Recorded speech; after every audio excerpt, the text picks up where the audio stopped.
A recent analysis found that there are approximately 29.2 million 401k accounts that have either been left behind at past employers or completely forgotten, collectively worth about $1.6 trillion. This $1.6 trillion makes up almost a quarter of the $7.4 trillion held in all 401k plans. With the average US worker changing jobs roughly every 4 years, it makes sense how this number can be so big. 401ks that are left behind once you leave a job could turn into a massive headache if you're not careful and don't consider your options. Let me show you why that is and what to do with an old 401k or Roth 401k when you leave a job. Laws around retirement accounts have changed recently for people who leave their jobs. Employers are allowed to have the 401k provider move small inactive balances out of the plan so that they don't have to continue paying administrative fees for someone who doesn't work there any longer. They used to do this for balances worth between $1,000 and $5,000. But due to a change in the laws, starting in January of 2024, that upper limit increased from $5,000 to $7,000. To play it safe and avoid any potential legal issues in the future, your employer will roll the money into an IRA and put it in low-risk yield products like money market funds or cash equivalents. Since the returns on those things are basically non-existent, the money could slowly get eaten away by inflation and account fees charged by the IRA provider. Let it go on for too long and the account could be completely wiped out. This affects younger workers the most since they're usually the ones with lower account balances. However, no matter your age, leaving money uninvested for just a few years can lead to a significant missed opportunity due to the power of compounding. I was working with a girl who this happened to.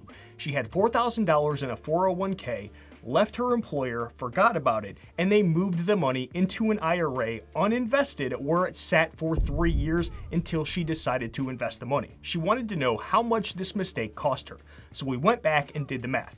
If invested over those 3 years, the money would have grown to about $6,900 with a $2,900 gain. Almost double. To make it worse, that $2,900 invested would have grown to about $10,000 today.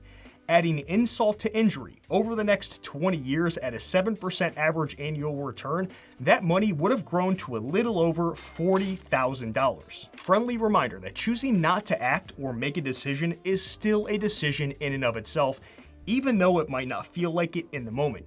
In this case, the decision of inaction cost about $40,000. Whether you have a small or large balance, there are 4 options to consider with a 401k from an employer that you do not work for any longer. You can either leave it where it is in your old employer's plan, you can roll the old 401k or Roth 401k into the 401k or Roth 401k with your current employer. You can roll that 401k into an IRA or the Roth 401k into a Roth IRA, or you can cash the whole thing out. I'll just tell you right now that the option of cashing out the whole thing needs to be eliminated completely because this money does not belong to you. It belongs to the future you. During our working years, we need this money to continue growing so that our older selves are set up to enjoy retirement rather than be stressed in retirement. When considering the remaining 3 choices, here are the main factors to think about, then I'll go through some bonus points to keep in mind as well. But before I tell you about those, please help support my little dog Molly as well as the channel by hitting that thumbs up button. If you want to get an idea of which type of workplace retirement account can roll over into what and some rules, then here's a quick cheat sheet. The first thing to consider is the investment options in your old 401k, current 401k, and IRAs. You have access to a solid foundation of broad-based index funds that allow you to build a globally diversified portfolio. Funds like a target date fund, a total world fund, a total US stock fund or S&P 500 fund, a total international fund, and a bond fund. 401ks are limited in the types of funds that you can invest in, and they usually differ from plan to plan.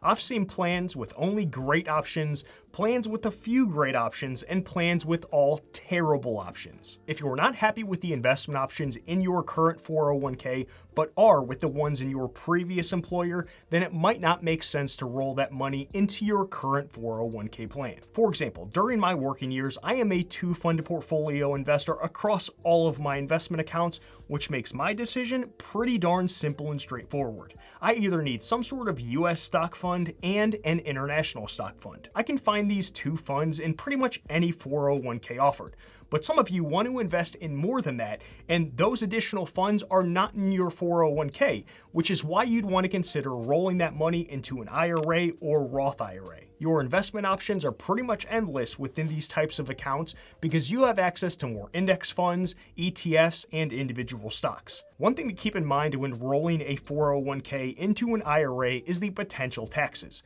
If you roll a 401k into an IRA, then you won't pay taxes since both accounts are pre-tax.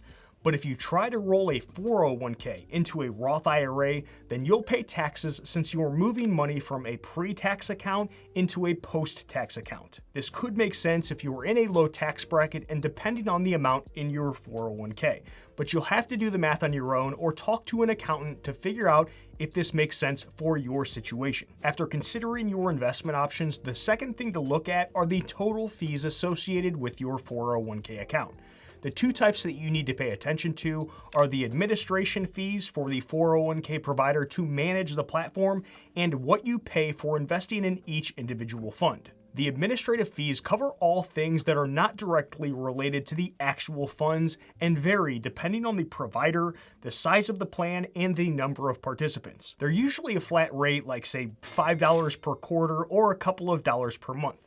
But on rare occasions, they could be a percentage of the money that you have invested on their platform. Smaller flat rate fees are less problematic because as your account grows, you're technically paying less on a percentage basis. But if they're charging a percentage of your money on their platform, then it's only going to get more expensive. The next fee to consider is what you are being charged for the funds that you invest in.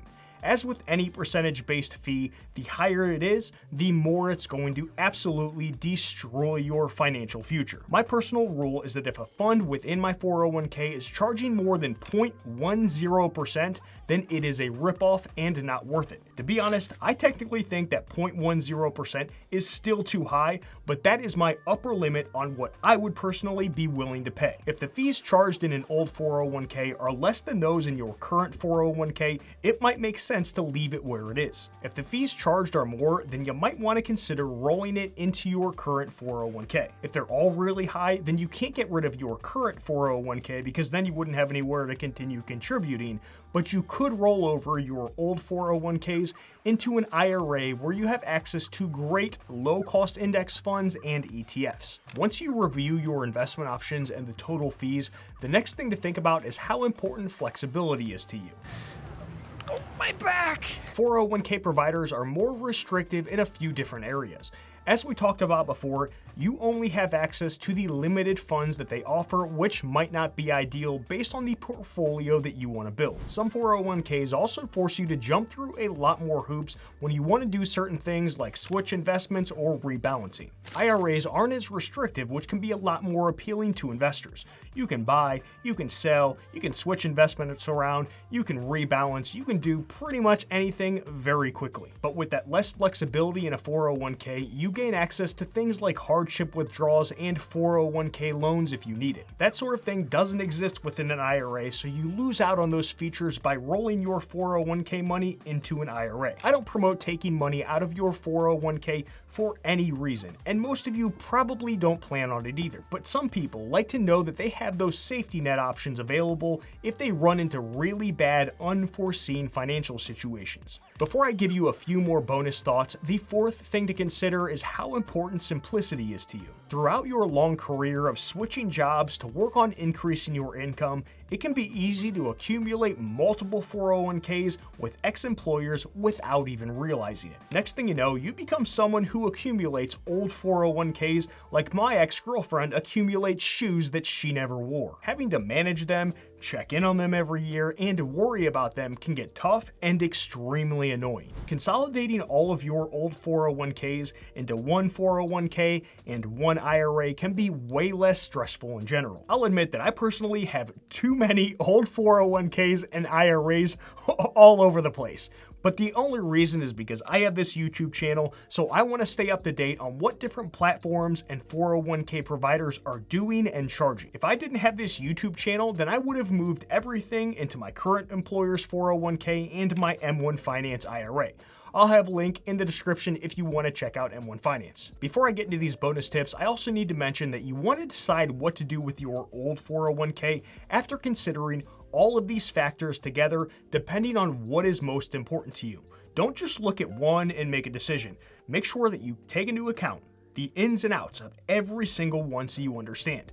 There are naturally going to be trade-offs, and only you know which ones you're willing to give up. The best suggestion I have is to create a spreadsheet like this and write down some notes for each option, then evaluate while looking at them all together. If you want a free copy of this, then I'll have a link in the description down below. With both a 401k and IRA, you can start withdrawing penalty-free at age 59.5. But the 401k has a unique rule of 55 that an IRA doesn't. According to the IRS, if you retire or lose your job between ages 55 and 59.5, you can start withdrawing from your 401k without paying the early withdrawal penalty. But this only applies to the 401k with your latest employer and not any old 401ks with your previous employers, which might be a reason to roll your old 401ks into your current plan. There's a couple of rules with this that you'll also need to know, so make sure to do some additional research if you're interested. For 401k balances with less than $1,000, if the money isn't rolled into something else quickly after you leave a job,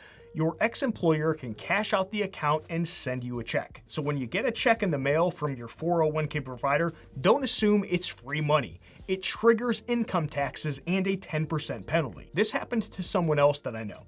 She thought her past employer was just sending her free money and didn't look into why.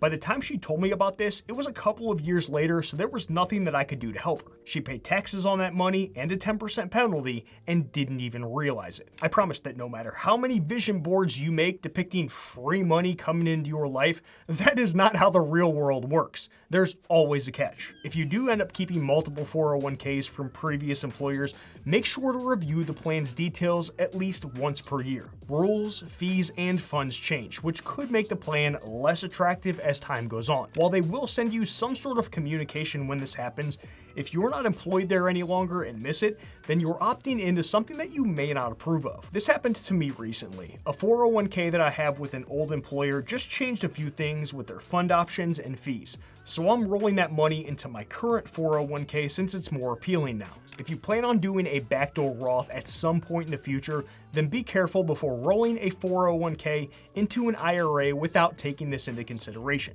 If you try to do a backdoor Roth when you already have money in your traditional IRA from a 401k rollover, you will be subject to the pro rata rule. On screen, you can see how it all works, but I highly recommend doing more research to understand this. While we're on the topic of keeping old 401ks around, make sure you have your beneficiaries updated as life events happen. In some cases, who you have as a beneficiary on your account overrides who you have listed on your will. I read a horror story about a guy who added his girlfriend as the sole beneficiary of his workplace retirement account in 1987. They broke up shortly after, he never changed it, and he passed away in 2015.